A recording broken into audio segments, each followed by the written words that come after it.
வணக்கம் நண்பர்களே.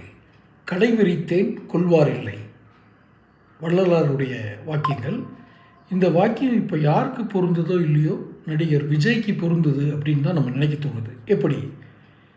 அரசியல் கட்சி தொடங்கினேன், யாரை வேண்டுமானாலும் கூட்டணியில் சேர்த்துக் கொள்வேன், ஆனால் என் கொள்கை எதிரியும் அரசியல் எதிரியும் இவர்கள்தான் என்று அடையாளம் காட்டியாச்சு. கிட்டத்தட்ட இது இந்த மாதிரி ஹோட்டல், வெஜிடேரியன் ஹோட்டல் ஆர் நான் வெஜிடேரியன் ஹோட்டலில் ஐடென்டிஃபை பண்ணியாச்சு, கிளாஸிஃபிகேஷன் பண்ணியாச்சு, கடையை திறந்தாச்சு. கடை விரித்தேன் கொள்வார் இல்லை, யாரும் அந்த கடைக்குள்ளே வரமாட்டேங்கிறாங்க. கூட்டணியில் கூட்டணியில் பங்கு, அதிகாரத்தில் பங்கு, ஆட்சியில் பங்கு எல்லாத்தையும் சொல்லியாச்சு.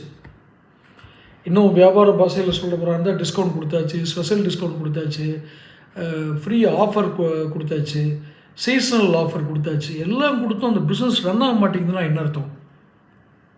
எங்கேயோ ஸ்ட்ராட்டஜியில் குறை இருக்குன்னு அர்த்தம். அல்லது இந்த கடை திறந்தவங்க அனுபவமிக்க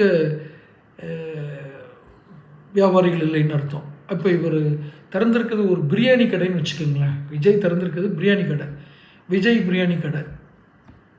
ஆனால் கூட்டம் இல்லை.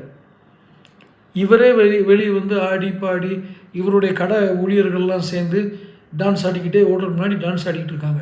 டான்ஸ் ஆடுறதுன்னா வாய் ஜாலங்கள், வார்த்தை ஜாலங்கள். எங்கள் கடைக்கு ஒரு நாளைக்கு இவ்வளோ வியாபாரமாகுது, அவ்வளோ வியாபாரமாகுது. இந்த சினிமாவில் போய் சொல்லுவாங்கள்ல, 300 கோடி வந்துடுச்சு, 1000 கோடி வந்துடுச்சுன்னு. உண்மையிலே இன்கம் டேக்ஸில் போய் சொல்லுங்க பார்ப்போம், சொல்ல மாட்டாங்க.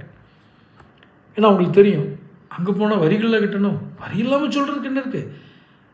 இந்தியாவின் நம்பர் 1 நாளிதழ் அப்படின்னு சில நியூஸ் பேப்பர் போடுவாங்களே, அது மாதிரி எங்களுக்கு 40% வாக்கு சதவீதம் இருக்குது, 10% இருக்குது, 18%, 10லாம் கிடையாது, 20 இருக்குது, 22 இருக்குது, 36 இருக்குது. எனக்கு தெரிஞ்சு வாக்காளர் வேறு எந்த கட்சிக்கும் சதவீதமே இல்லைங்கிற மாதிரி சொல்லி பார்த்தாச்சு. ஆனாலும் கடையில் வியாபாரமாகவில்லை. வியாபார உத்திகளை மாற்ற வேண்டும், அல்லது தன்னை மிகைப்படுத்தி காட்டுவதையாவது நிறுத்த வேண்டும்.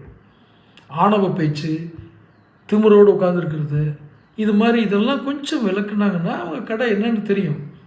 வர்ற கஸ்டமர் யாரும் மதிக்க மாட்டேன், இவங்க கடையை நல்லபடி பேசுனா அவங்களுக்கு எதுவுமே பதில் சொல்ல மாட்டேன். கல்லால் உம்முன்னு ஒருத்தர் உட்காந்துருந்தாருன்னா கடை ஓடுமா? சொல்லுங்கள். கடைக்கு வர்றவங்கள வாங்க அப்படின்னு சொல்கிறதோ, ஒரு சிரிச்ச முகத்தோடு ஒருத்தர் கல்லால் உட்காந்துருந்தா தான் அந்த ரெஸ்டாரண்ட்டுக்கு சாப்பிட வருவாங்க. உம்முன்னு தூங்குற மூஞ்சியோட அல்லது மக்கு பையன் மாதிரி ஒருத்தர் உட்காந்துருந்தாருன்னா யாராவது கடைக்குள்ளே வருவாங்களா? கொஞ்சம் சிந்திக்கட்டும். விஜய் பிரியாணி கடை நடத்துபவர்கள் சிந்திக்கட்டும். தொடர்ந்து பேசுவோம். சேனல் சப்ஸ்கிரைப் பண்ணி